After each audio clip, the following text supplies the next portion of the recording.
Hola, me he despertado esta mañana con muchísimas cosas que os quería contar y ni siquiera me he puesto maquillaje o ni siquiera me he tomado el café, o sea que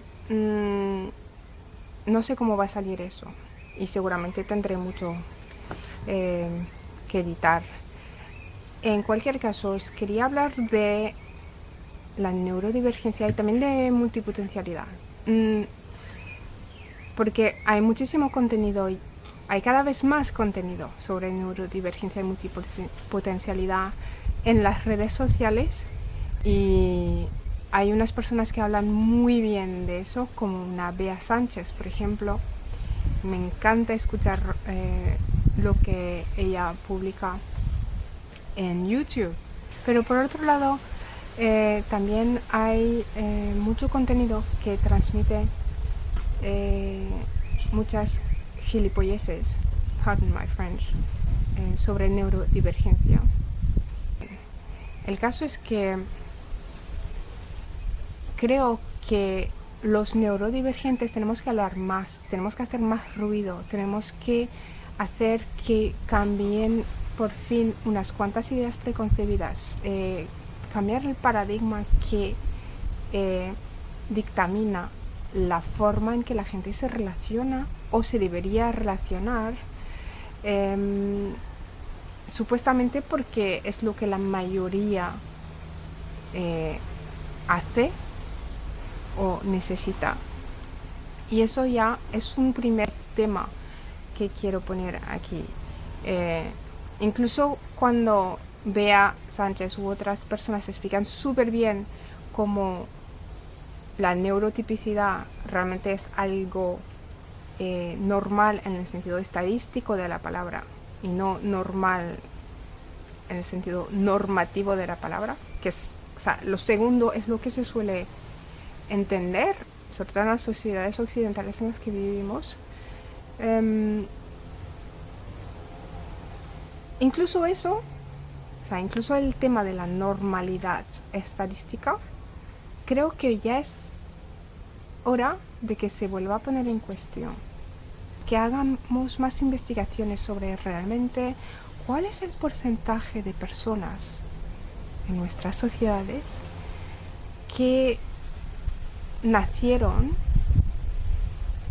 y, y están viviendo con, o sea, siguiendo un patrón neurotípico.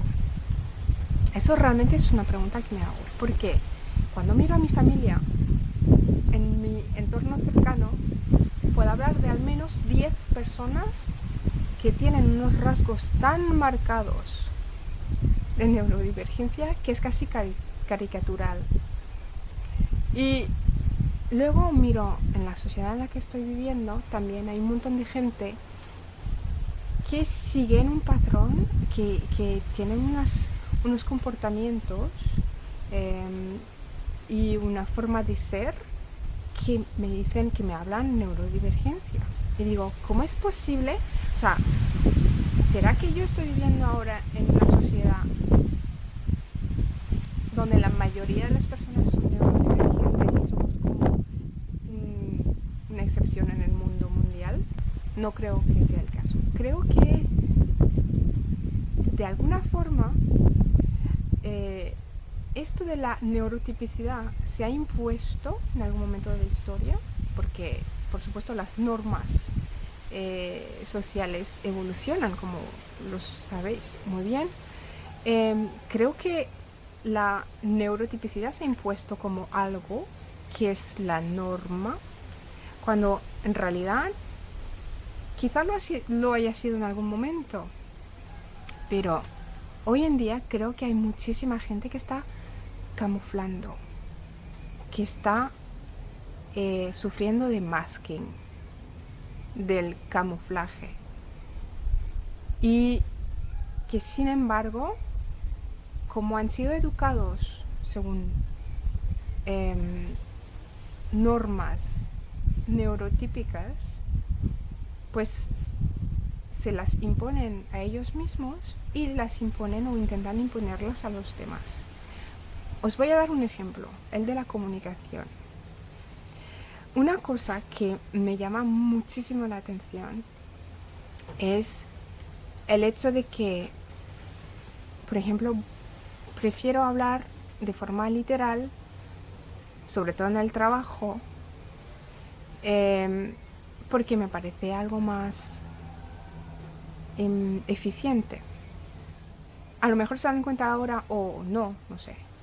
Hablo muchísimo y cuando estoy con gente me gusta poder comunicar libremente y tener conversaciones interesantes con la gente con la que estoy hablando. Entonces me gusta que estas personas también se expresen de forma a comunicar las ideas que tengan en la cabeza, y que lo hagan de forma que sea eficiente en el sentido de que nos entendamos.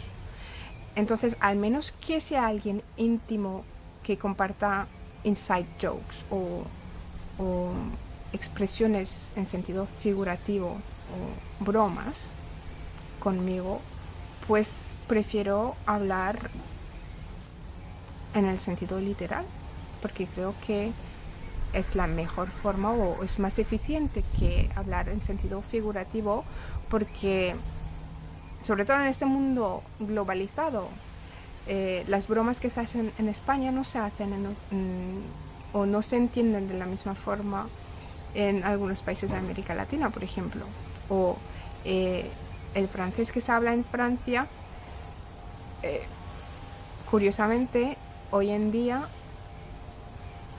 es una forma de hablar francés que es relativamente minoritaria, porque en el resto del mundo se habla francés de otra forma y se hacen bromas y hay sentidos figurativos diferentes. Entonces, incluso hablando el mismo idioma con diferentes culturas, es más eficiente hablar de forma literal.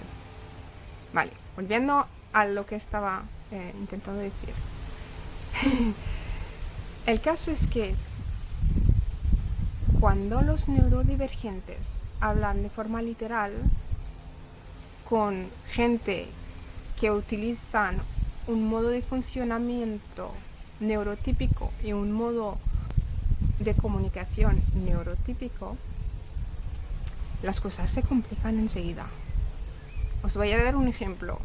Si voy a preguntar algo, muchas veces se entiende como una sugerencia o un reproche. Cuando estoy preguntando para obtener una información, pero muchas veces, no sé vosotros, pero a mí me ha pasado muchísimas veces, las que estoy preguntando algo y tengo que volver a explicar la pregunta 3 o 4 veces hasta que acabe en una discusión acalorada, porque de entrada no se ha entendido que era una simple pregunta. Por ejemplo, si pregunto, ¿por qué no le estás echando aceite? Una persona lo puede entender como una sugerencia. Ah, debería ponerle aceite. Cuando no le he dicho, deberías ponerle aceite.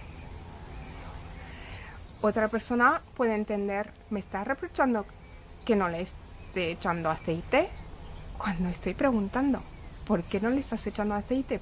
¿Y por qué lo pregunto en sentido negativo? Porque he visto muchísimas personas echarle aceite. Y entonces me llama la atención y por curiosidad pregunto, ¿por qué no le estás echando aceite? Y así muchísimas veces. Si luego intento explicar esta pregunta, o sea, me pasa, o sea, incluso en mi familia, incluso con gente cercana, que tenga que explicar una pregunta 3 o 4 veces, porque no se entiende como una pregunta de entrada. O un comentario en paso, o cuando estoy respondiendo yo a una pregunta de forma literal y la gente se cree que es una broma o algo figurativo, lo cual es un arma de doble filo para mí, porque en celebraciones y cosas así que detesto, y de hecho hace años que ya no entiendo esas cosas, no atiendo esas cosas, pues en estos casos, cuando me invitaban a eso, fiestas, celebraciones, reuniones sociales, etc., como sabía que el hablar de forma literal y además hacer observaciones en voz alta que solía guardar para adentro, podía ser una forma de entretener a la gente. Entonces eso me ha servido bastante en el pasado. Ahora ya no lo hago. En fin, voy a acabar hoy con esto, aunque no haya dicho la mitad de las cosas que he pensado al despertarme esta mañana. No solamente porque se está levantando el viento y creo que se va a poner a llover, pero también porque esto se está haciendo largo.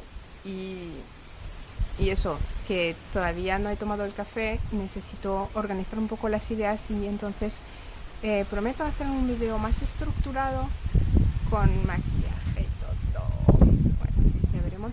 Eso, hacer otro video sobre el tema. Nada, realmente os pido a todos los neurodivergentes que hayan en el mundo que habléis, que si notáis que lo que tenéis que hacer o lo que tenéis que decir os está costando, es por algo, es por alguna razón. Ya, acabo de recordarlo. La otra cosa que me parece importante decir ahora, y es que se está diciendo cada vez más, y lo creo realmente, que el futuro necesita neurodivergencia y neurodivergencia abierta. O sea, eso es un tema que abordaré en otro vídeo junto con la inteligencia artificial, que a mí me gusta personalmente, no sé vosotros, pero en fin, eso, voy a dejarlo por hoy.